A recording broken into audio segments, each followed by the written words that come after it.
First, I'd like to acknowledge you all for joining this event, including our partners from Harambee and Reshni Singh, joining from the DTIC. Thanks, Reshni. My name is Keith Rosmarin, and I manage the BPESA Skills portfolio. In addition, I've been supporting Harambee Youth Employment Accelerator over the past 7 years.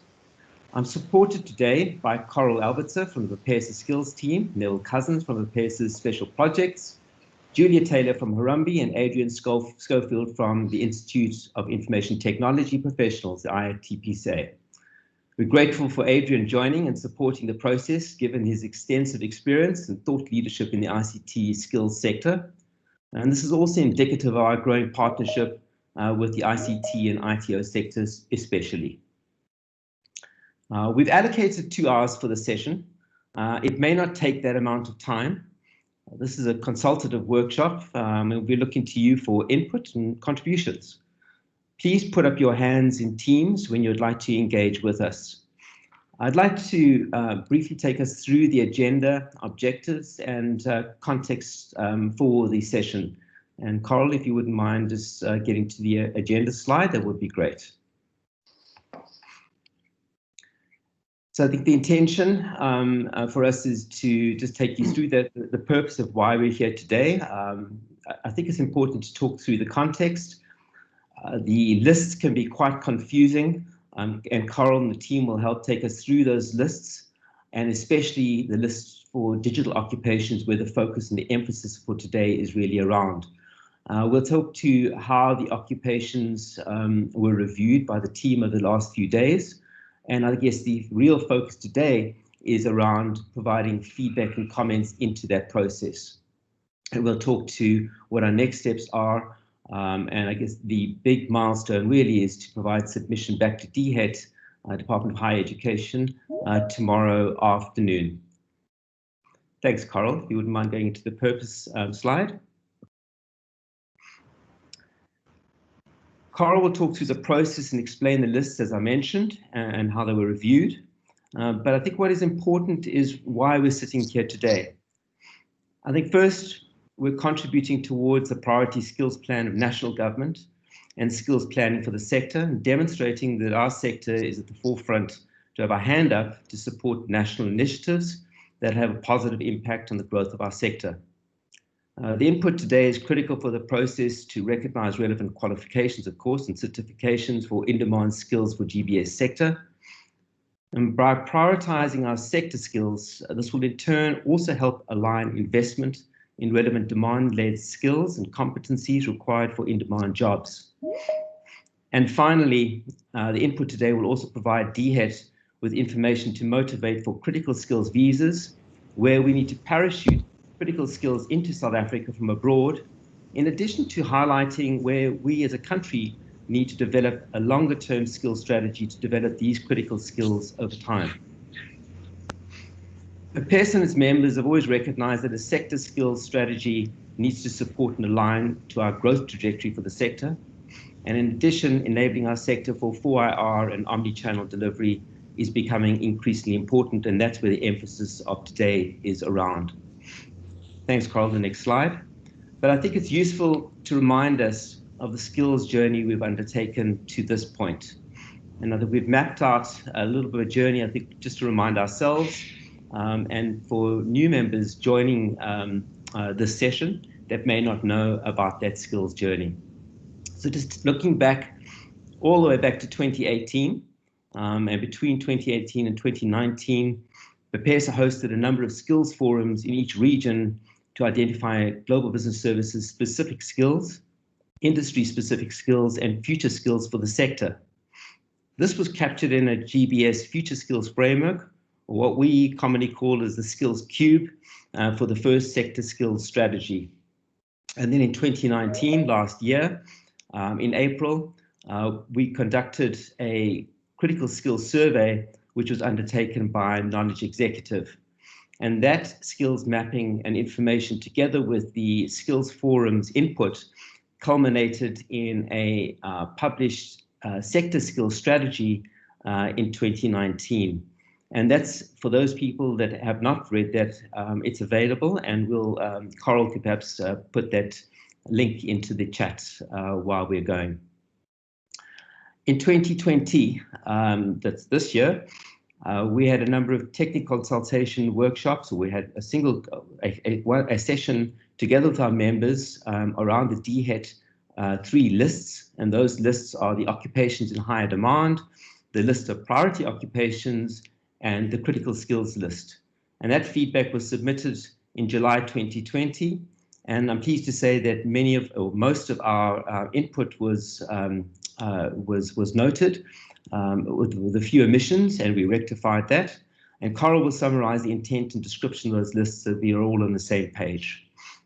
In 2020, again this year in September, we provided final feedback on Dhet's draft National Occupations in Higher Demand list. And then last Friday, and at short notice, we were invited to attend the Department of Communication Digital Technology, that is the acronym that many people did not recognize, Dcdt, a workshop to provide input to the list of digital occupations. And at that session, we recommended that we would prefer to consult with our members for a more considered approach and to leverage new research that Coral and Julia will also highlight during this session. And that's really why we're here today. And the objective, I think, is to vet a reviewed list of digital occupations for submission to Dhet tomorrow. It's Friday the 18th. And I think that's really why we culminated in this session today. So really appreciate the short notice that we gave you, and for those that have put their hand up to join us for today. And for the session, we've leveraged existing research and information to do the initial legwork for today over the last few days. And thank you, Julia and Adrian, for assisting in that process. And then perhaps just to snap up the slide of an example of some of the research that we've highlighted and input that we've had into this session and the list that we'll take you through today.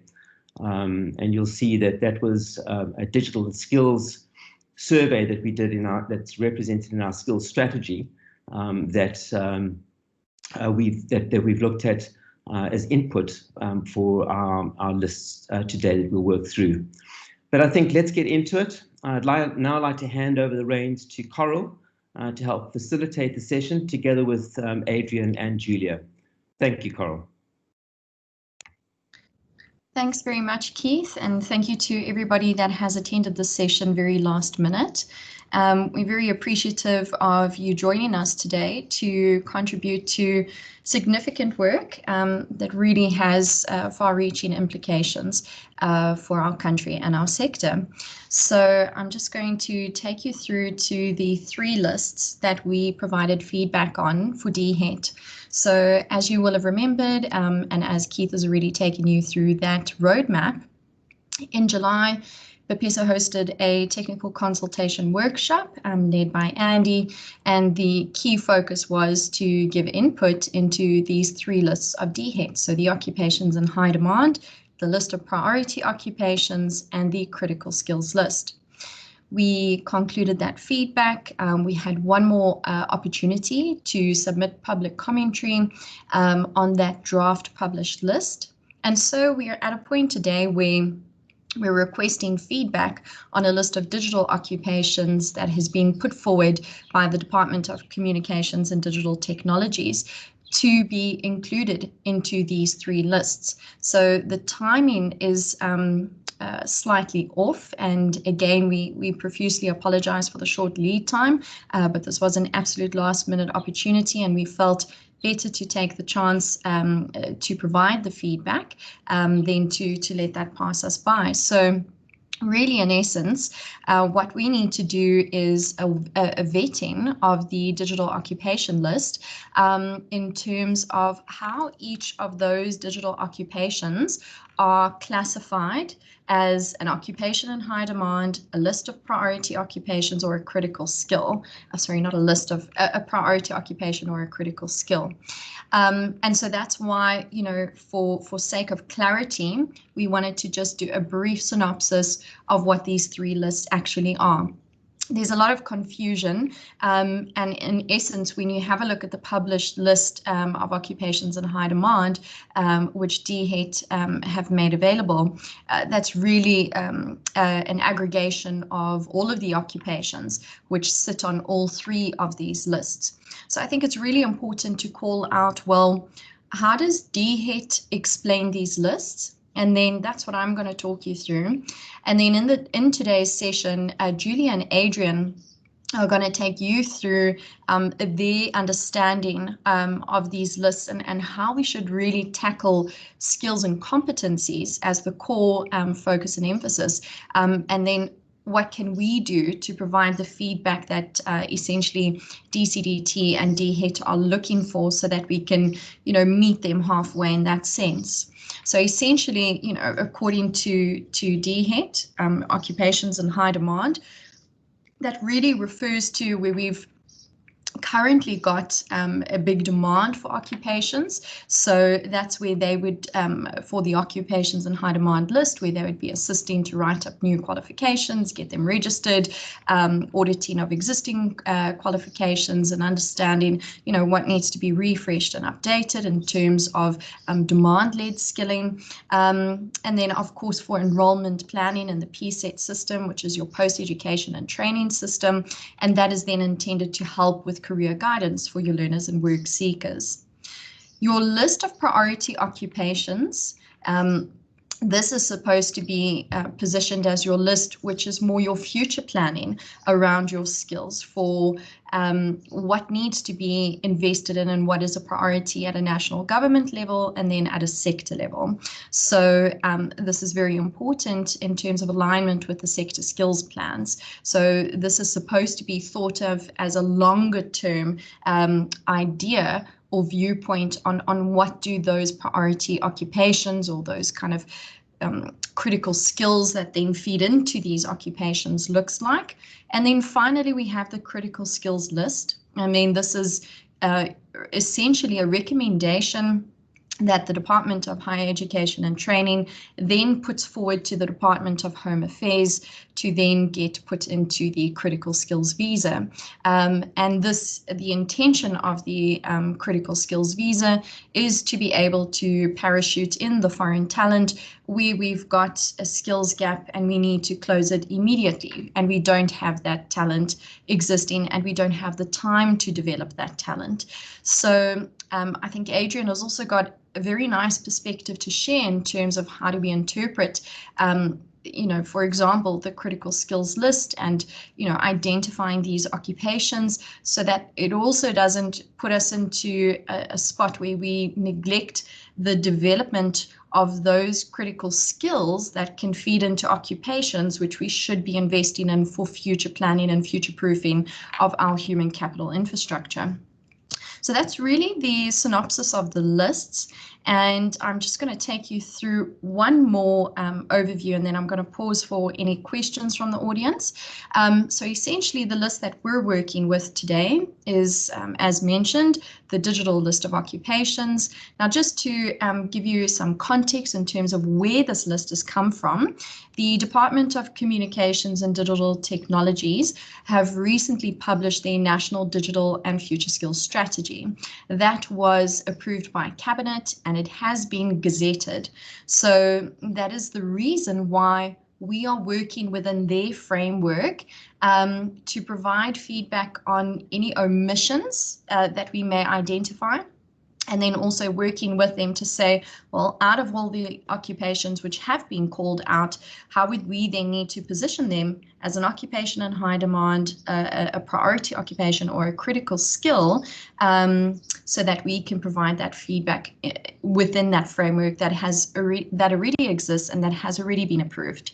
So essentially, I will share a link as well for this National Digital and Future Skills Strategy. I think it's a very useful document to have a look at. It gives quite a nice simplistic overview in terms of building the digital talent stack for South Africa ICT. And then also just to remember that whilst this speaks to ICT sector and digital skills for for really the digital economy. We need to look at this with a GBS lens, as that's our mandate as BPESA, to really focus in on GBS. And of course, many of those skills are cross-cutting, and we've got a large digital focus, especially with our expansion into ITO, information technology outsourcing. So that's where I'm going to pause and see if there are any questions from the audience. Sam Keller, I see your hand is raised.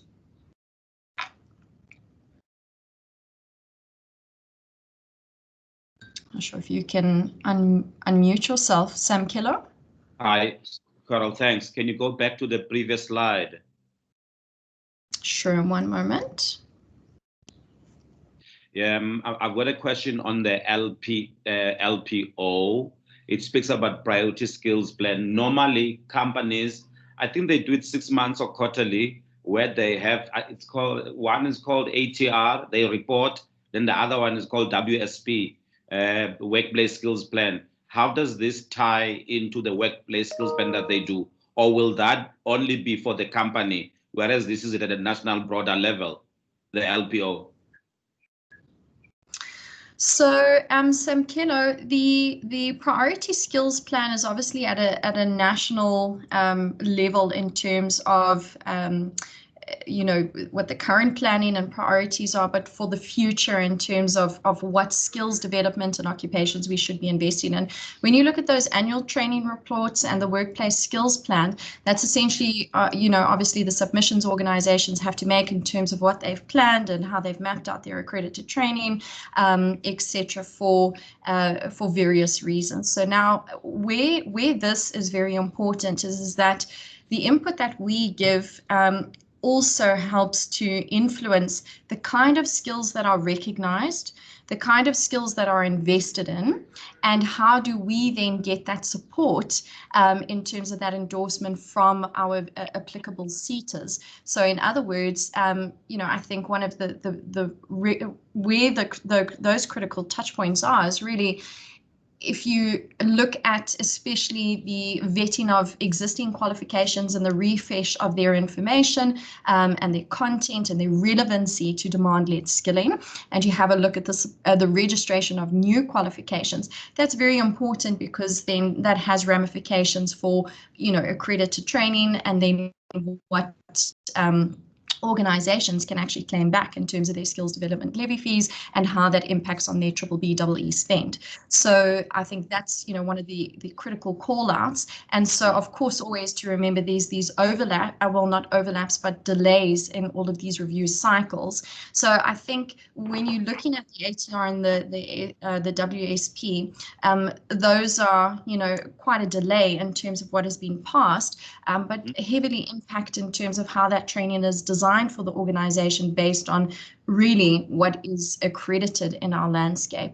So it is quite a complicated landscape to navigate, because essentially our seaters, our relevant seaters, in this case services seater and mixed seater, are responsible in terms of that sector skills plan, but Dhet carries the overall mandate for skilling and development in the country. I hope that has provided a bit better clarity. It's fine. Excellent. Thank you. I'm happy. Thanks, Samkela.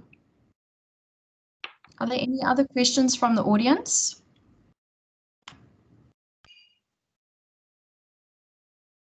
Great. I'm going to move on.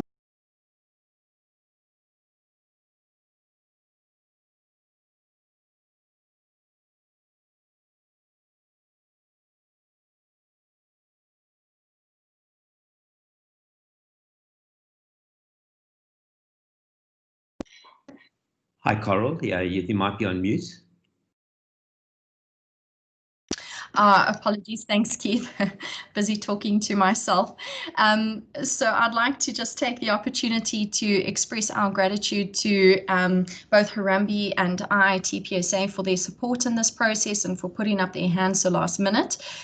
So I'm going to be handing over to Julia. She's going to be taking us through some feedback in terms of how she was involved, representative of Harambee, in terms of the review of the list list of digital occupations, and then handing over to Adrian from IIT PSA to cover the similar background as to how he also reviewed the framework that we're going to be vetting and commenting on today. I'm going to hand over to you. Thank you, Julia. Thanks so much, Carl. I just realized that I made a mistake, and I'd love Adrian to go first, if that's possible. Yeah, that's absolutely fine, Julia. We are nothing if not dynamic. Good morning, everybody. For those of you who've not bumped into me, I'm Adrian Schofield. I'm a consultant with IIT PSA, but I've been involved in analysis of the ICT skills market for, I don't know, 12 or 13 years, one way or another. I've been involved with the MICT CETA and with the BBBEE ICT Sector Council. So I think, although I try not to claim to be an expert, because I think that word is used very inappropriately, I am fairly knowledgeable. And one of the comments that I would like to start with is we have these currently 3 lists, 4 lists, whatever it is. And the challenge we have is to try and bring the picture together in a way that makes sense to all of the people who are going to be able to make decisions that will enable us to close the skills gap, which is obviously the priority here. So we have somehow to bring people on board, particularly in the various government and quasi-government organizations, in a way that enables them to relate to what we're trying to do.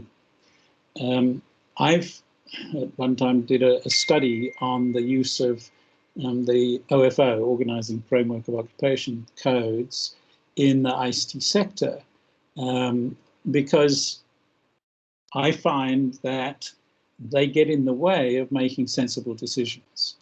And when we come to look at the list of occupations, you'll see, how that happens. And the other issue is some of this work is done so far in arrears that it's very difficult to see how you can apply it in the fast-moving, dynamic technology sphere. So, for example, we've talked about the critical skills list that was last produced in 2014. And there is talk about a new one coming out, but it's been talked about for a year or more now.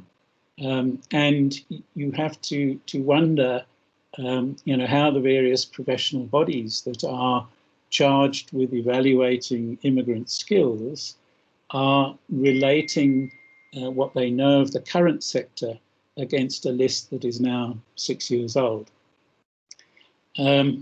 So those, and we talked earlier about workplace skills plans and annual training reports.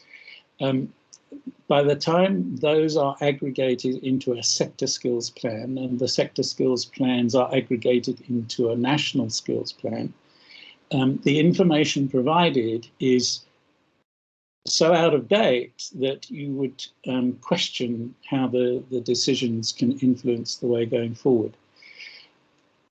The new report from Dcdt is, to my mind, impressive in that it's probably the first one that has come out of that department that relates to the current situation and uses terminology, uses approaches that are relevant to 2020 going forward. And I hope that we are able to leverage that into a better relationship between certainly Dcdt and Dhet, and with the other departments that are concerned with particularly the technology skills available to South Africa. So having said that, I'm not sure if, Carol, you are able to put up the list that we put together on a spreadsheet Yes. coming out of the Dcdt report, Sure. because I just like to quickly illustrate from there what I'm trying to take forward. Perfect. I will be screening that up now, Adrian. Just one moment. Right, that should be up. Okay. Now, as the list as it came from Dcdt, and I'm not going to go through the whole thing in detail. If anybody wants to see it, it's going to be available. Starts with a column that says associated technology. And I have a bit of a challenge with that, because so much of the phrases used in this sector are phrases that are either buzz phrases, or they don't adequately point to the actual skills or competence that's required. So to put a word called algorithms and say this is an associated technology, for me, doesn't work. Algorithms are tools used in mathematical and computing processes that give instructions in a relevant, logical way to a process. So it doesn't require you to be a database architect to be able to use algorithms. In fact, as an architect, you probably would not use algorithms. So we need to try and resolve that approach here. And then we have the occupations here, and this is where the OFO codes let us down from a strategic decision-making perspective, because every employer has their own way of describing an occupation. And bearing in mind that an occupation is a collection of tasks that are brought together, and the ability to carry out those tasks effectively requires a collection of skills to be able to do that. So if we take a label for occupation that says, in the first one is a good example, business intelligence engineer. Until I saw this report from Dcdt, I've never come across that particular combination of three words. So I can't tell you why it's an engineer and why it's business intelligence. It doesn't relate to the core skills that are required. So why would we decide that it's an occupation in high demand? Well, it would be because several employers had said we are desperately short of people to take up this occupation, and we can provide you with a job role definition that will encompass the skills required. But I haven't seen that expression anywhere.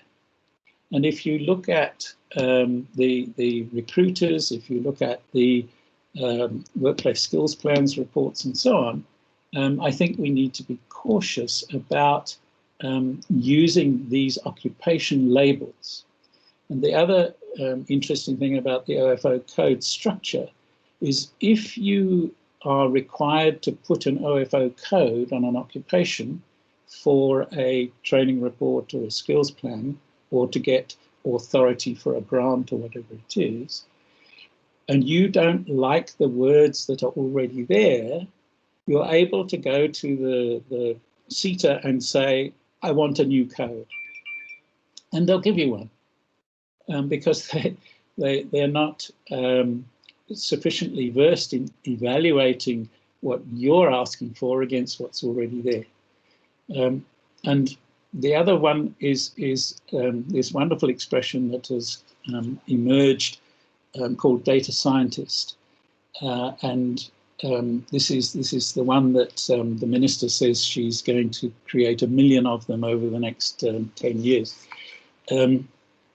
What is a data scientist? And you'll see that as an occupation, it appears all the way down this list. And it doesn't address the skills. It's a label, but it doesn't address the skills. A data scientist has to have a range of skills, and you cannot just plug them in. And this is where I've tried to look at this list, and if you can click on the Adrian's grouping tab, Coral, I've tried to look at this list in a different way. And I've picked on, in the first column, big data, cybersecurity, and then I've taken out of the Dcdt list all of the occupations that relate to that technology arena. And although all the markings are not visible at this point, because I think this is an earlier version, I've then tried to indicate which are the real priorities out of that group. So we might want data scientists because that makes Dcdt comfortable with what we're doing. But to me, it would be more important to look at data architect and data analyst. The first one is going to design how the data is accumulated, stored, and made available. The data analyst then looks at the data and turns it into usable information, usable knowledge within an enterprise. We can then not focus on the specific wording used by certain employers to meet their own particular niche needs, but rather focus on the skills that are needed to create the two really important roles that lead to effective use of data within an enterprise. And I followed that sort of approach through the rest of the information coming out of Dcdt.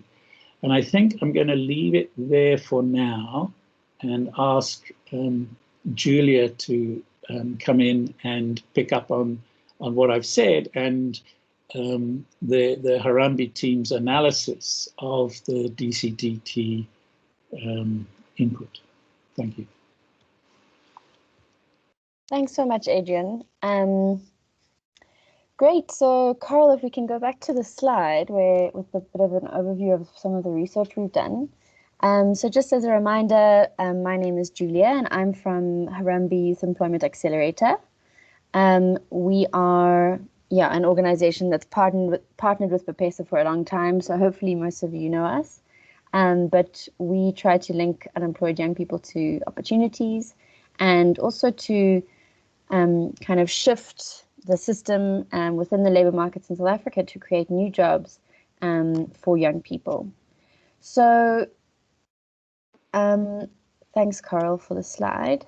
The reason we conducted some research this year was because over the last 3 years, Harambee has spent a lot of time trying to understand the digital landscape in terms of entry-level jobs specifically. And there's a lot of research that has been done. So Adrian and the IITPSA have produced an annual report on ICT skills and skills gaps. But they have relied on kind of information that's available. And often sometimes the granularity of that information isn't quite as detailed as we want it to be. So some of the gaps in our understanding of demand are, okay, so one person says a data analyst does this, whereas another person says a data analyst does that. So there's been differences in how people understand the roles, as Adrian's also said, like sometimes we just use words because we don't fully know which ones we're supposed to be using. And so what we really wanted to do was map out the most in-demand roles as well as the functions that are associated to those roles, so that we can start kind of consolidating and understanding across the industry, which helps us to improve the way that we prepare young people for these roles, because if we understand the functions of those roles, then we can better prepare young people. And also to understand what certifications and qualifications are actually necessary. So we started this research in partnership with Knowledge Executive and Genesis Analytics Global Business Services branch. We commissioned it and started, but we've partnered with a lot of organizations along the way, and some of the key partners have been BPESA, as well as the DTIC and Reshni. We've had ongoing engagements. They helped us think about the questionnaire. They helped us look at some interim findings. And now we're in a process of finalizing the report, and it will be published in October next year. So we're really excited to share the detail with you in October next year. But just for now, because we realize the importance of this. Quick one, that's October this year.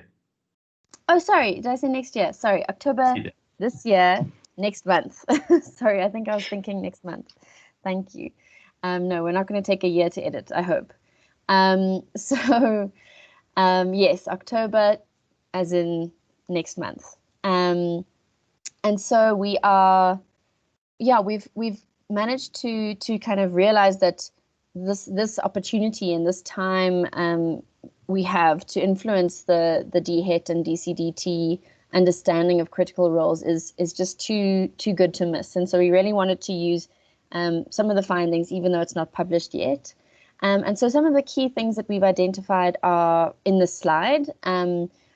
Firstly, one of the interesting things is that we've separated the roles by entry level, intermediate, and senior. So we understand better what are the entry level roles, where the kind of the sweet spot for developing skills for young people is. And I mean, none of this is kind of groundbreaking. We kind of expected these kinds of answers, but it does help to know the entry level versus senior roles differentiation. And also we now understand what is as I said, the functions associated with those roles, as well as vendor specific qualifications. So I'm sure some of you might have participated in the survey. We actually asked, which of these vendors do you use most, and which kind of certificates or qualifications from those vendors do you use? And so we actually have a detailed breakdown of which vendor specific qualifications are most in demand. And then the other graph you have on this slide, which you can't really see very well, is the skills most needed for the next 5 years. So the left-hand side is kind of what we need for right now, and then the right-hand side is what we need for the next 5 years. So we're really excited to share those findings with you next month. And one of the other exciting findings from the research is that, one of the problems is that we know that there are roles that are outsourced and digital services that are outsourced to other countries because we lack the skills in the country. And so now we've managed to size what is that demand, and what are the digital services that are being outsourced to other countries.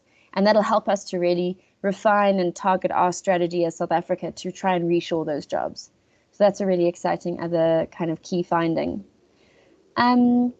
So to now move on to how we've used the research to inform our approach to the list. Carol, do you want to go straight to the list? And I can give an overview. Yes, sure, Julia. I'll screen that up now for you. Thank you so much. Thanks for being the projection guru. I don't know about a guru, but there we go. I'm going to return to your list, Julia. Is that okay? Perfect. Thank you. So as you'll see, Carol, if you don't mind scrolling down a little bit, there have been a number of different positions listed here. And some of them are quite niche. There's AI and game theory research scientist, and also data scientist that comes up a few times under different associated technologies.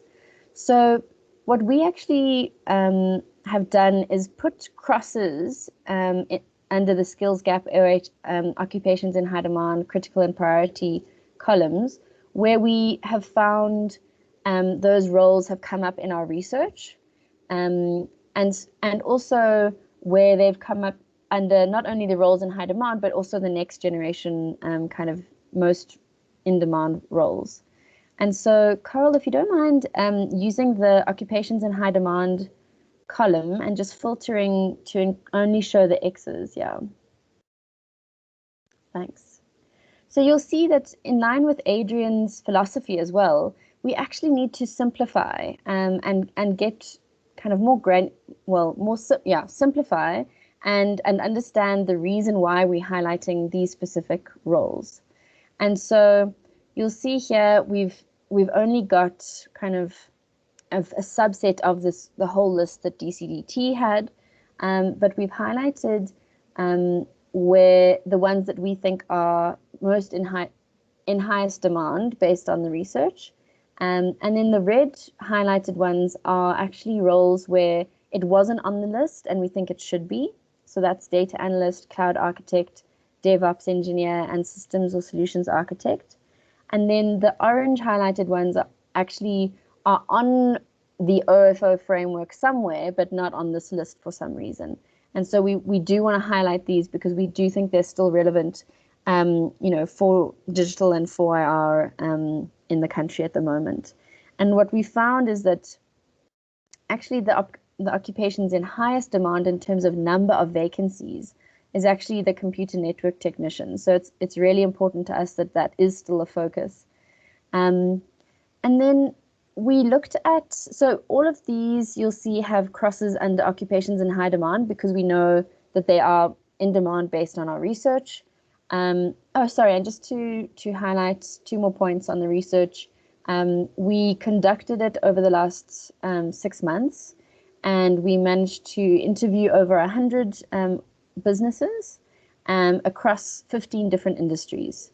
So even though we all know ICT, there's a bit of an argument or debate about whether there's an ICT industry or not, because actually ICT and technology enable all business. And so that's why we wanted to get a kind of a nice spread across different industries.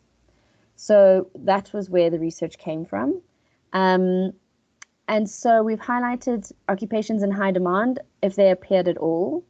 We then highlighted under skills gap, because our understanding is that those are the areas where there are actually shorter, sharper interventions that can happen in order to kind of increase the number of young people in these roles. So those roles are more entry level, more accessible, and can actually be done with kind of shorter vendor specific qualifications potentially. Under this critical skills column, we've highlighted those roles where they are more senior. So I think just clear the skills gap one at the top there, clear. Yeah, so these are the critical skills roles. And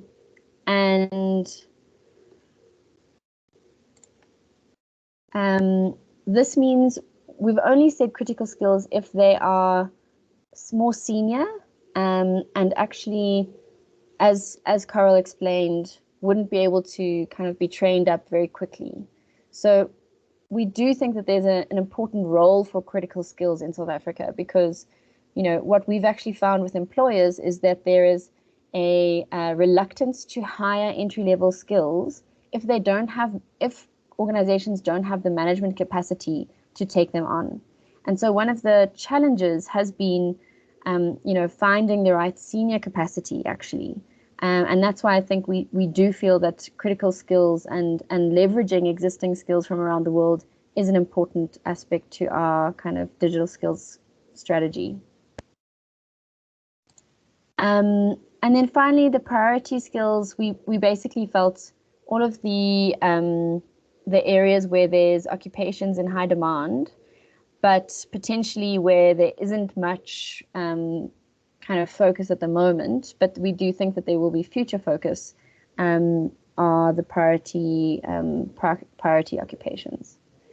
So yeah, that's a bit of an overview. And I think what we're planning to do is present to Dcdt this updated list, but also some comments and suggestions for how it could be done next time in a way that is a bit more simple, and as Adrian said, focuses on the skills to build for those roles rather than having all the different niche roles in the list.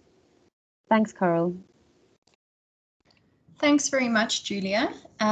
So we are now going to begin engaging with you all in this. I think just to talk through the process, and again, just to reiterate those key outcomes for the session.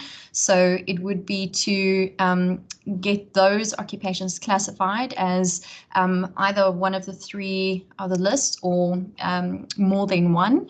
The skills gap, and apologies, this should have been explained, but Julia did briefly mention. The skills gap was described by Dhet as essentially a skills gap that we believe can be closed with shorter interventions that are not necessarily accredited training interventions. So that is how we should view skills gap. And so what we would like to do is, given the work that Julia and Adrian have done to review the list, and we're asking you to vet, and if there's anything completely missing or not classified, as you would see fit, to then open up commentary around that. So we're going to begin with the filtered view. And then once we've worked through that, we'll expand and we'll work through the complete list. And then that information and feedback will be aggregated by this team, and that will then be submitted to Dhet tomorrow. And that will be done together with some recommendations and some commentary, some points from Adrian and Julia through this whole process. But please also do feel free to share any recommendations or thoughts you believe we should include in that cover letter as we submit that feedback to Dhet. So I am going to just ask between Adrian and Julia, which would be the easiest approach in terms of starting off with the lists? Would we like to start off with this list from yourself, Julia, or from yourself, Adrian?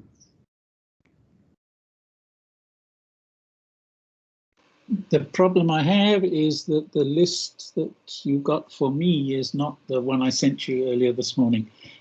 So it's missing some of the information that I added after our discussion yesterday. Adrian, if I may please ask you just to email that to me in the meantime, because I did do a quick check. I wasn't able to find a more recent version than this list that I'm screening up now. So I'm not sure if I missed it. If you can, and then I'll screen that up.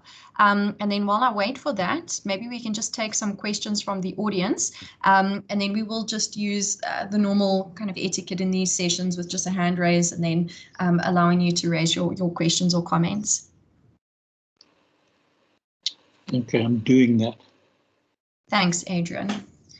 So any questions? Maybe you've got some specific questions for Adrian and Julia before we kick into the list review.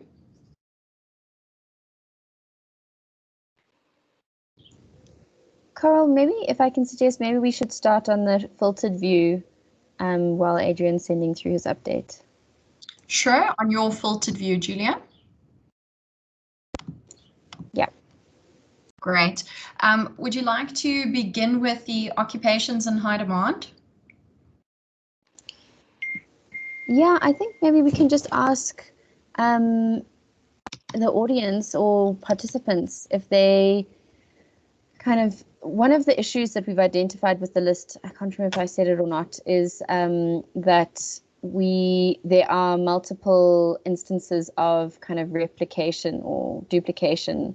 For example, data scientist comes up a number of times under different technologies.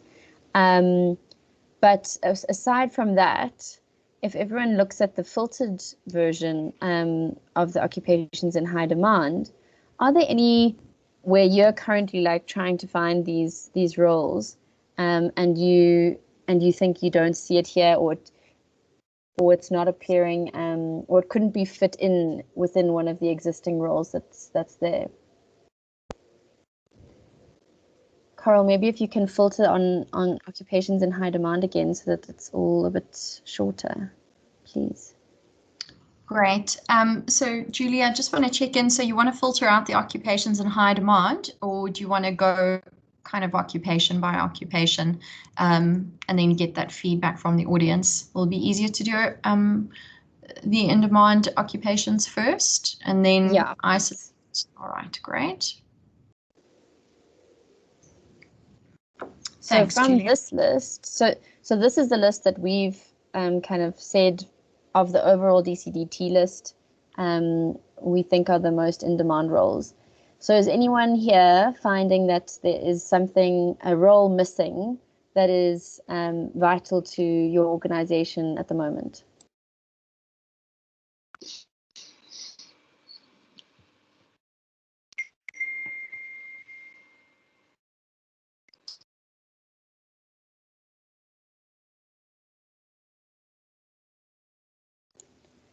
Okay, so that's kind of good news. Let's hear.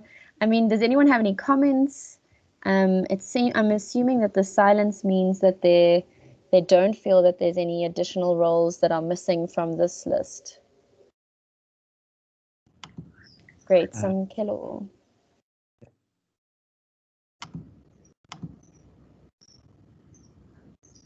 Please go ahead, Samkelo. Julia, you mentioned something about the computer network technician being in high demand, or it's a role. Tell me more. How did we get there? Yes. So, I mean, I don't love the wording of this role. It's actually the OFO. It's in orange, so it already exists in the OFO codes.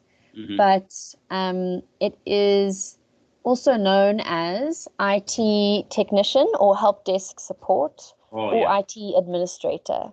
And so those roles are kind of an entry-level role, which we've found was actually the most in demand according to our research. So there were, so of the just over 100 companies that we interviewed, there was found that over 129, there were 129 vacancies per quarter roughly from those organizations for that role.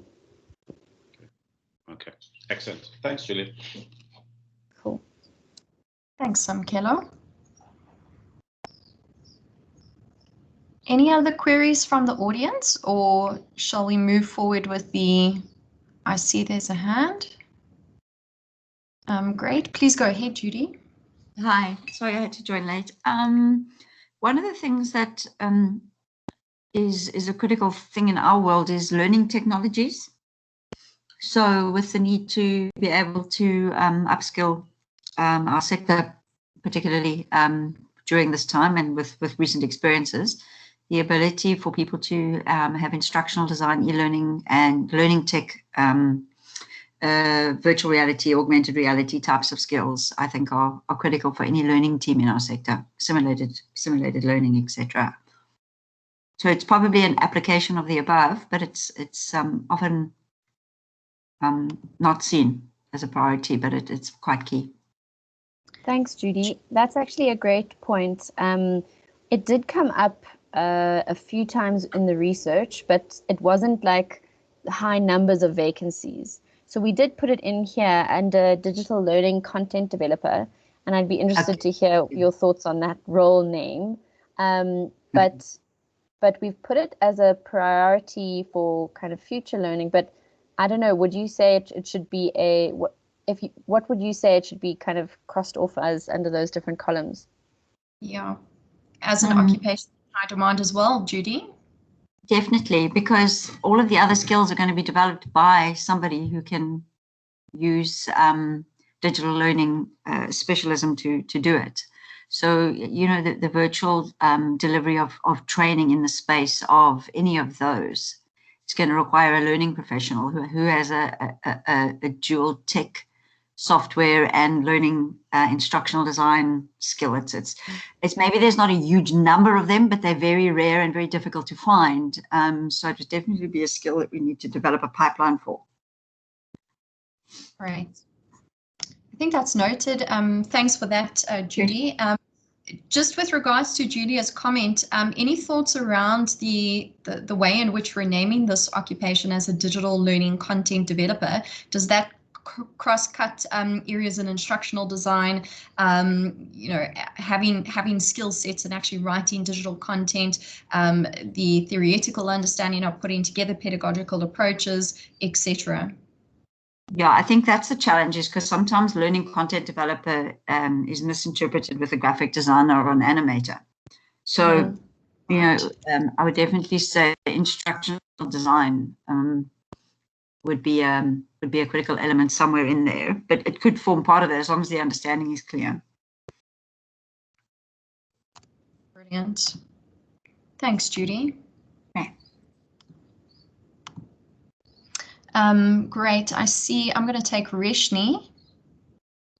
Hi, thanks. I've got to run. I've got another meeting to attend at 11, but I have put my note up. I think, firstly, well done and congratulations to the team in such a short time frame. I think you've done a sterling job in putting all of this together. My only concern is whether these roles have been aligned with the global definitions, because I think that is also very key, that we are aligned with the way the global market defines these functions. Thanks. Brilliant. Thanks very much for that comment, Reshni, and thank you for joining us in the session and the feedback. So we will take your comment offline with Adrian. They use Sophia, and that is the skills framework for the information age. I will also just engage with him and get his thoughts around any other frameworks to use in terms of applicability and relevancy to the global audience. Thanks very much, Reshni.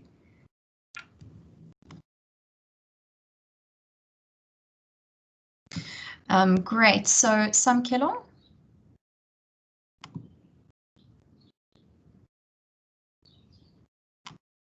Sorry, it was a mistake. No problem. Thanks. Adrian, I just wanted to quickly check in. Sorry, I seem to be battling to sync up my emails. I have gotten a list here from Keith. So I think, Adrian, would you want us to continue as we are doing with Julia through the lists? And then, sorry, I just wanted to ask, your list is obviously Julia's list with some of your additional comments.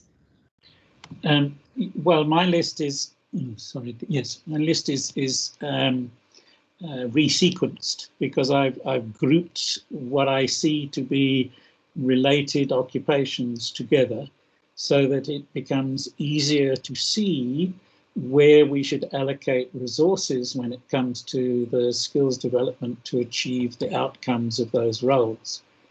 And it will also help us to remove duplication from the initiatives that are going to come to address the various needs. I mean, just for example, the word scientist appears a dozen times throughout the list from Dcdt, but we need to understand what is a scientist actually doing, what is the outcome of their performance in their role. And mostly that would be directed towards research and development of new methodologies, new products, and so on. How do you skill a scientist? Well, typically they have to go through rigorous tertiary education and postgraduate education to be recognized as a scientist.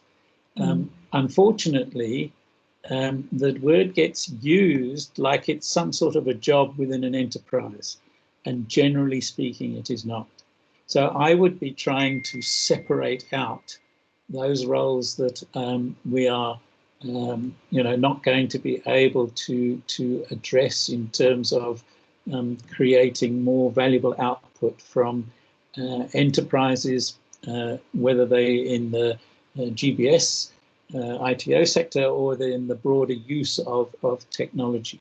So that's what I've tried to address in my version of this, and it still needs more refinement from my point of view.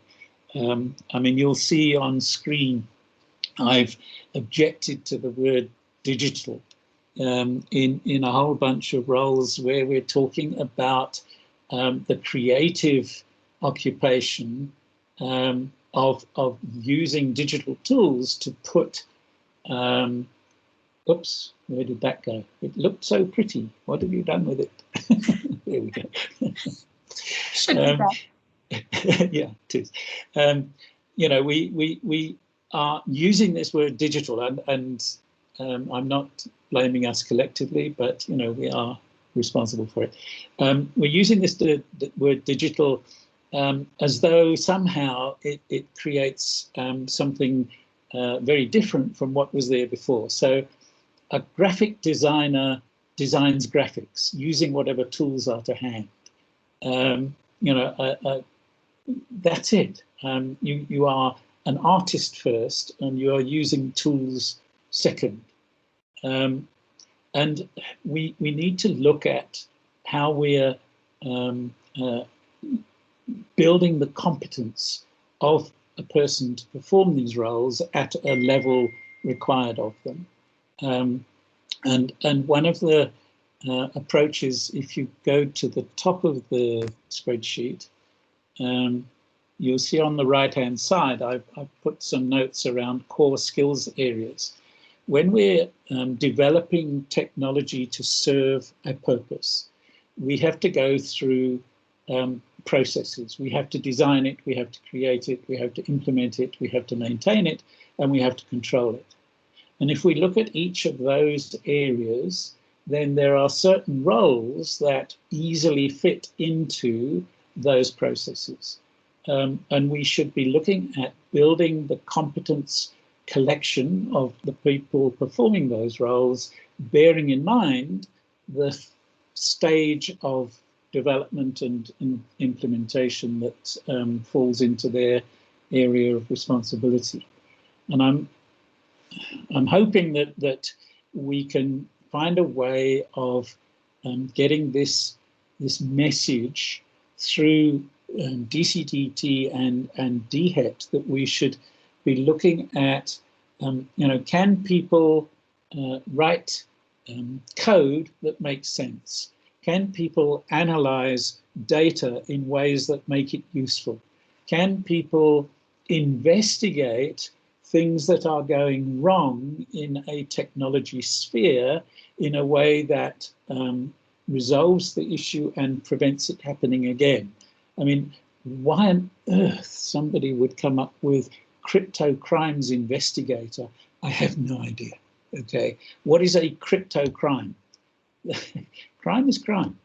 You know, if you're worried about the information security or cybersecurity, then let's put it into a word that makes sense across the board, and not something that somebody has decided looks good on their report. So I'd like an opportunity, if we can, to work to rationalize these terms into ones that make sense when we're asking for resources to be allocated to developing the skills, and that this is in the context of, if you don't start from a foundation, you cannot build the wall without the foundation. You cannot put bricks into midair unless there is something to support them.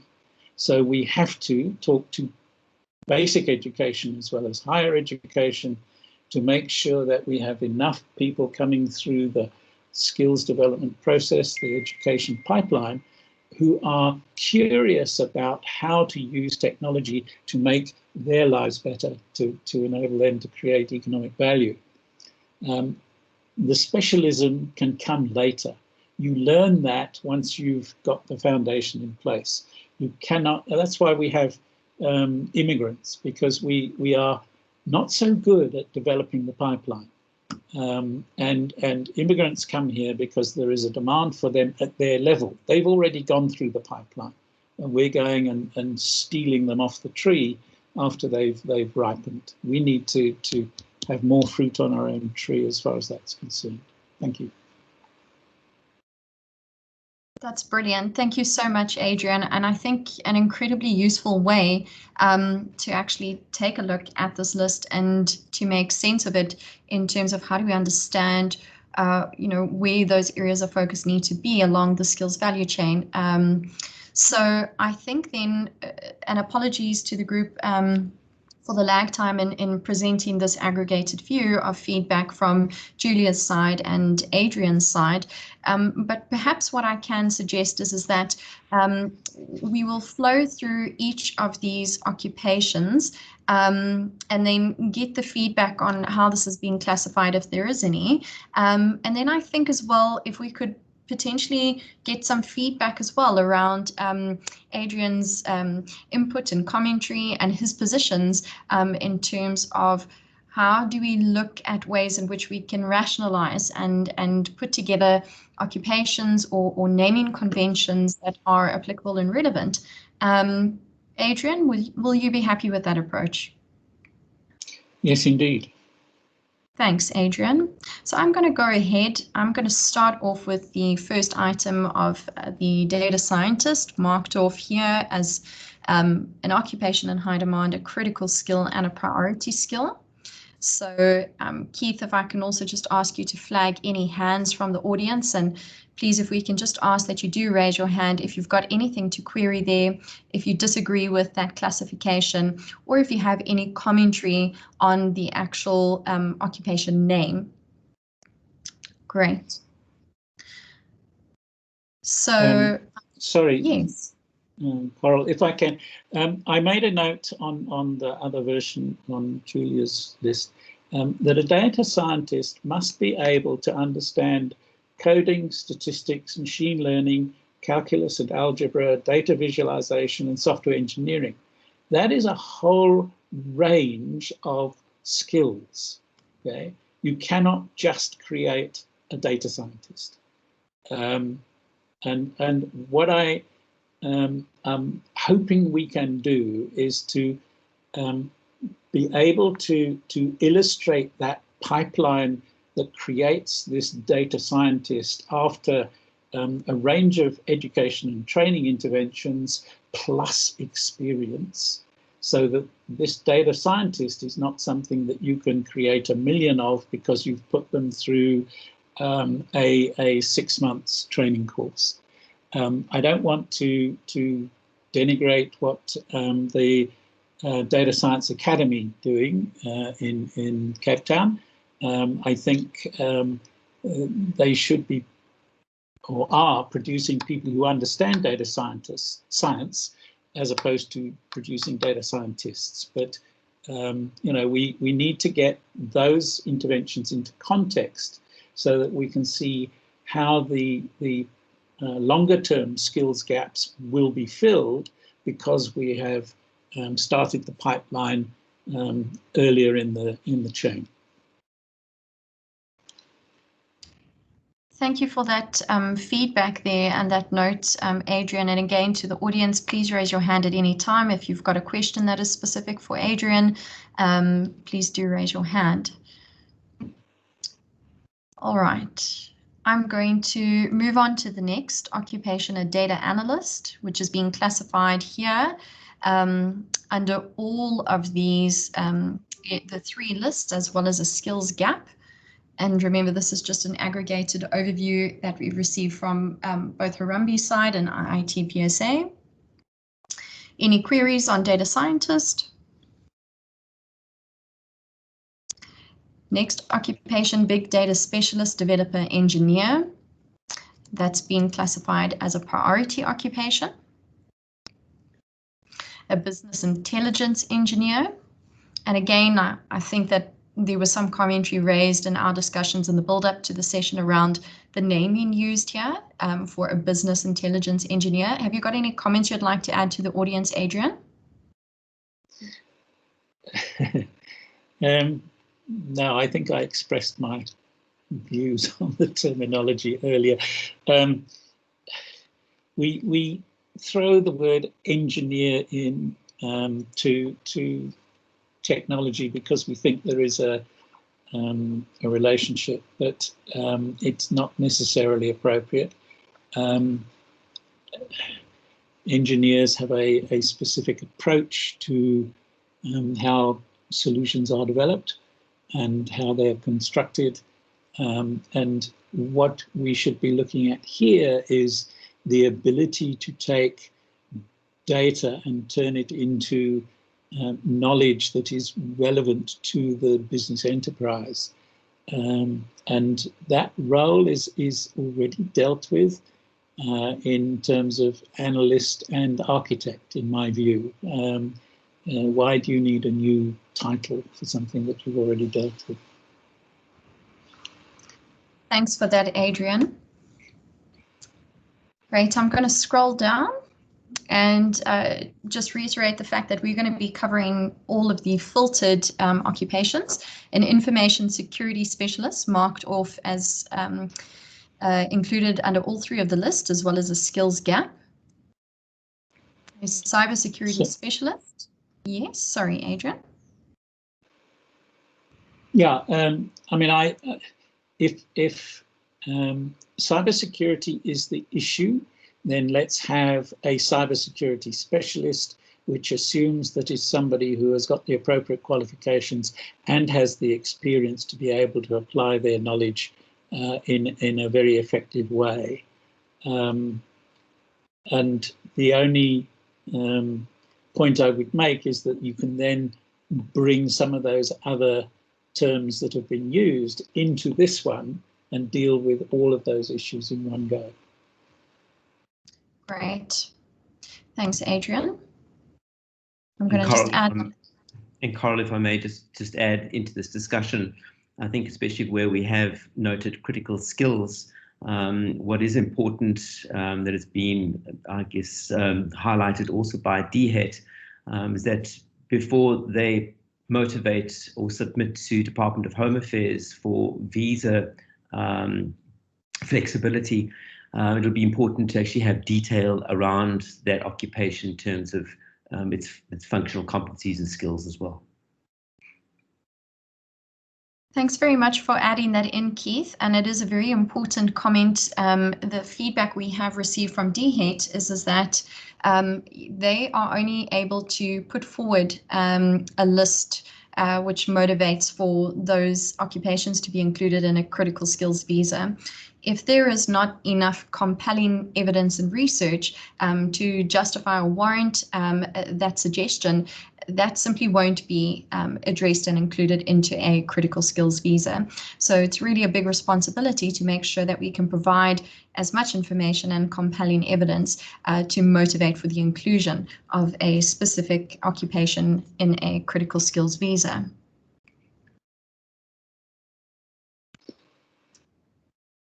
Right, machine learning engineer specialist, classified across all three lists. User interface, user experience designer across all three of these lists. A UI UX designer, classified across. The same as the one above. Right. And I think in our feedback as well to Dhet, we'll be addressing the duplications that exist in the list. AR/VR developer, marked off across all three lists and as a skills gap. The digital learning content developer with the included comments around possible renaming, as well as marked off as a priority occupation, an occupation in high demand. A software developer as marked off across all three of the lists, as well as a skills gap. The quality assurance analyst marked off across all three of the lists, as well as a skills gap. A DevOps engineer, a mobile application developer, marked off across all three of the lists and as a skills gap. DevOps engineer, all three of the lists and a skills gap. System solutions architect across all three of the lists. A machine learning specialist across all three of the lists.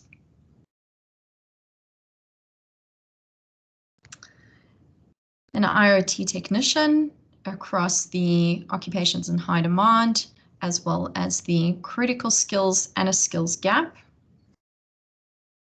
Sorry, let me just actually make sure. Sorry, that is a priority occupation. So let me repeat, IoT technician as a skills gap, as an occupation in high demand, and as a priority occupation. Cloud computing software solutions engineer under all three of the lists, as well as a skills gap. A network engineer with the added description including a consulting engineer as a skills gap, but none of the three lists. A cloud architect, all three of the lists, as well as a skills gap. A computer network technician across all three, as well as the skills gap. And these additional roles marked off, yes.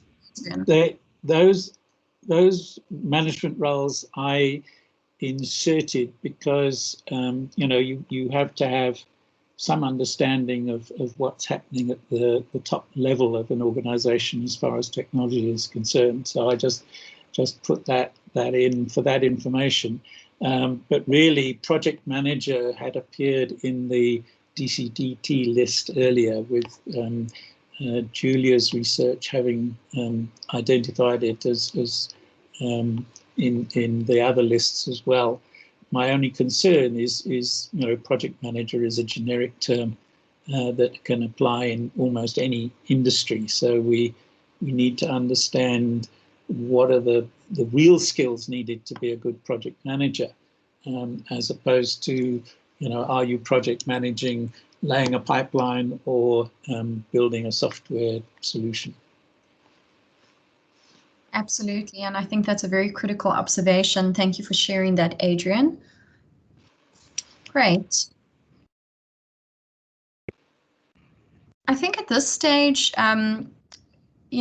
seeing that there's no feedback from the audience, we're going to take that as no additional comments to add in terms of how those occupations have then been classified according to the feedback from both Julia and Adrian.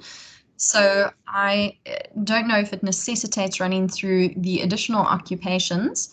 I think if I can just ask for a brief moment, the list was emailed for those to just show a hand if there are any of the occupations that we have not gone and classified or categorized, just to make sure that there are no occupations that you do feel should be classified under those three lists or as a skills gap.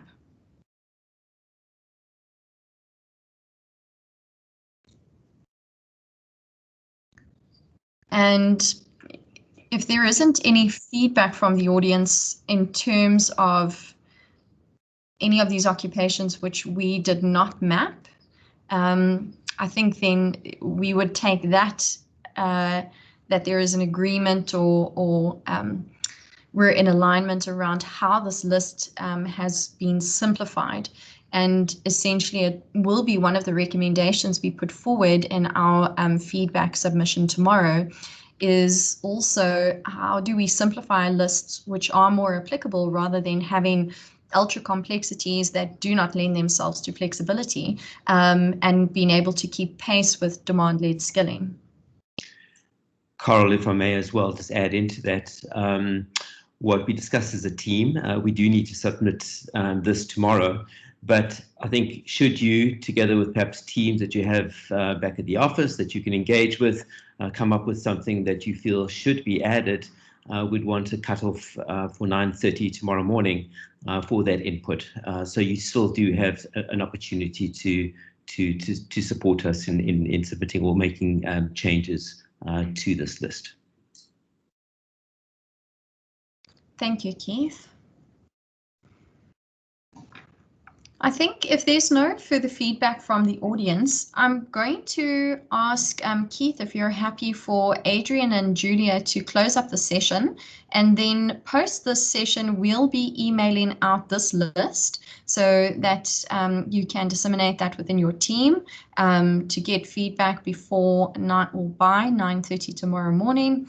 And I think that we'll leave it at that, together with sharing the National Digital and Future Skills Strategy that DCDT have published. That's fine, Coral. Adrian, Julia, would you like to close off? And also anybody that is online currently, if you'd like to have any final comments about the session today, I think it's something we would appreciate some feedback.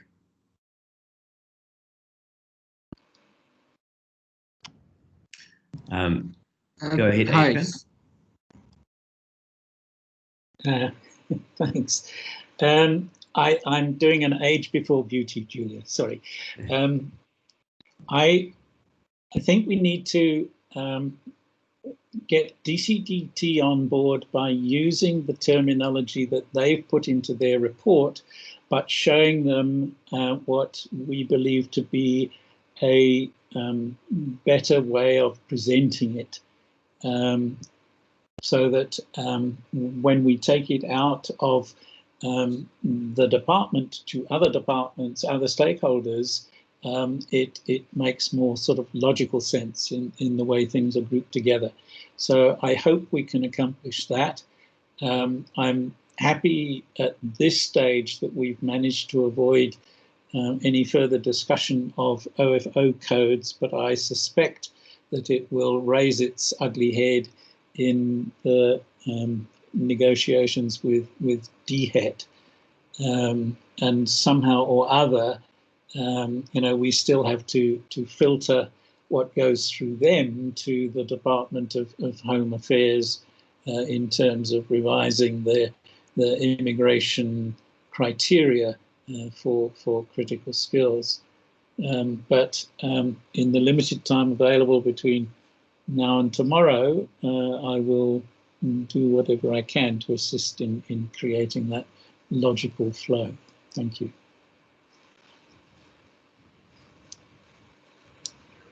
Thanks for that, Adrian. Julia?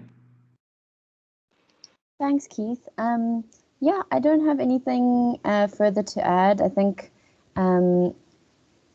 it's been great to be part of this process. Thank you, Keith and Coral, for kind of herding us all to be productive and get something through this week. So thanks so much for driving this, and really grateful for the opportunity to inform the national kind of critical skills list, which is really important. And excited to see where this goes. Thanks, everyone. Thanks very much, Julia. Great. I think thanks, everyone. Apologies for the background noise as we complete this remote virtual session.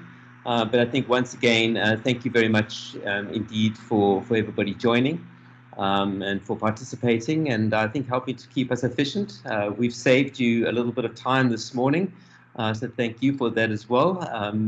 And we will give you feedback and continue, I think, to forge stronger relationships together with the Department of Communication and Digital Technology, as well as Dhet, in helping to look at how we can influence the system and help optimize the system, and certainly see how our sector can help forge and lead the way forward in that regard.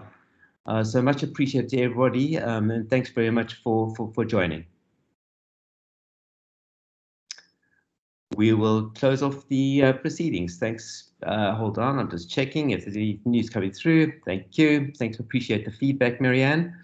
And yes, have an excellent day forward, and we'll look forward to sending you feedback and giving you feedback once we've had input from Dhet and Department of Communication and Digital Technology. Thank you very much.